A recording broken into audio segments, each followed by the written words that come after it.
Gusto nyo bang mag-aalala at matakot yung partner ninyo, yung asawa, boyfriend, girlfriend ninyo na mawala ka sa buhay niya? Hello mga guys, kumusta kayo?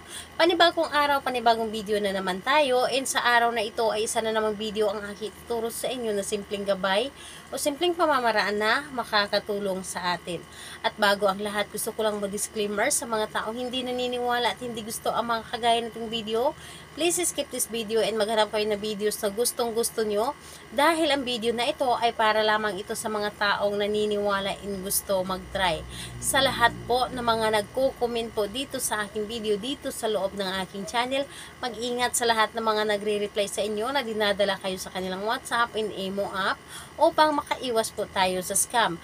Ngayon po, gusto ninyo ba na matakot yung partner ninyo na mawala ka sa buhay niya? Kung dati ikaw ay takot na mawala siya sa buhay mo, ngayon i-reverse natin. I-reverse natin na siya na yung matakot na mawala ka sa buhay niya dahil lagi ka na lamang sunod-sunuran sa kanya, kung ano man yung gusto niya, yun ang masusunod, at ikaw naman na sobrang mahal na mahal mo siya, ay sunod-sunuran ka sa lahat ng gusto niya or dahil natatakot ka na mawala siya sa buhay mo dahil mahal mo ang isang tao. Ngayon po, siya na naman yung makakaramdam kung ano man yung naramdaman mo dati, yun din po ang ipaparamdam natin sa kanya ngayon na siya yung matakot na mawala ka sa buhay niya. Ito ay pwedeng gawin sa parehas ang kasarian, babae to babae and lalaki to lalaki. Siyempre naman sa ating babae at lalaki na mag-partner. And dito po ay pwede mo itong gawin kahit na kayo ay magkalayo at magkalapit sa isa't isa. Dito, wala tayong kailangan na materialis kundi yung sarili mo lamang. Yes po, tama po ang narinig ninyo, sarili nyo lamang po. Ito ay isang meditation na isa sa mga mabisa na pamamaraan paano mapagpatibay yung relasyon ninyo, paano ka laging mamiss, paano ka laging maaalala, paano mag-aalala yung partner ninyo, paano na yung partner ninyo ay hindi ka bibitawan. So, kailangan mo lamang i-ready ang inyong sarili, kailangan na mag-isa kang gumawa, kailangan na walang makakadistract, dapat nasa focus ka, dapat hindi maingay, or kahit na maingay, basta ang importante ay focus ka. Pero mas maganda na tahimik po ang paligid kapag ito ay inyong ginawa para mas mabilis tayong mapapakinggan ng universe at mas mabilis ito na tumalab sa ating target. So, dito po, bago ka matulog sa gabi, yes po, bago ka matulog sa gabi. Bago ka matulog sa gabi, kahit na ikaw ay nakaupo, nakahiga, o ano man yung ginawa ninyo, pero mas maganda na nakahiga na kayo or kahit na nakaupo, pumikit lamang kayo. Pumikit kayo at magmuni-muni. Pumikit at magmuni-muni lamang. So, dito, ang kailangan mo lamang gawin is i-memorize mo lamang yung mukha ng inyong target. Dapat sa pagpikit ninyo, ang nakikita ninyo is mukha ng inyong target.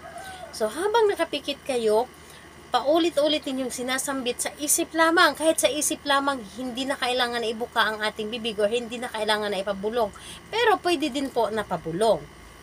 Pwede din po pabulong and pwedeng isip lamang. Ako kasi isip yung ginagamit ko, hindi ko na nilalabas yung boses ko. So, isip lamang, sambitin mo yung pangalan niya at apelyido ng 21 times. 21 times po. Pangalan niya, apelyido, at sasabihin ninyo na matakot ka, mag-alala ka na mawala ako sa buhay mo. Pangalan, apelyido, matakot ka, mag-alala ka na mawala ako sa buhay mo. So, ang gagawin ninyo para hindi kayo lumagpas sa 21 times at hindi magkulang habang banggit o binibigkas po ninyo, magka-count kayo gamit ang inyong mga daliri. Dahil ganyan din po ang aking mga ginagawa para hindi ko makalimutan habang ginagawa ko ang isang meditation. Ang isang meditation ay isa ito sa mga pamamaraan, lalo na kapag may pangontra ang inyong target, mabisa po ito para sa kanila. So, ayun po, yun lamang ang inyong sasambitin bago kayo matulog sa gabi. or sa umaga. Pagkagising ninyo sa umaga, yun po ang sasambitin ninyo. So, pangalan, apelyido, matakot, at mag-aalala ka na mawala ako sa buhay mo. 21 times po. So, ayun, kapag natapos na ang paulit-ulit na 21 times na pagkasambit ng kanyang pangalan at apelyido at yung magic words, pwede ka nang matulog ng mahimbing. Huwag mo na siyang isipin para siya yung mag-isip sa inyo. So, ayun po, gawin ito ng kahit anong araw at kahit anong oras. Mas maganda na gabi or umaga, sa pagkagising sa umaga itong gawin. Sa lahat po ng mga gustong magpa-shoutout, mag-comment lamang sa baba para ma-shoutout ko kayo sa next video.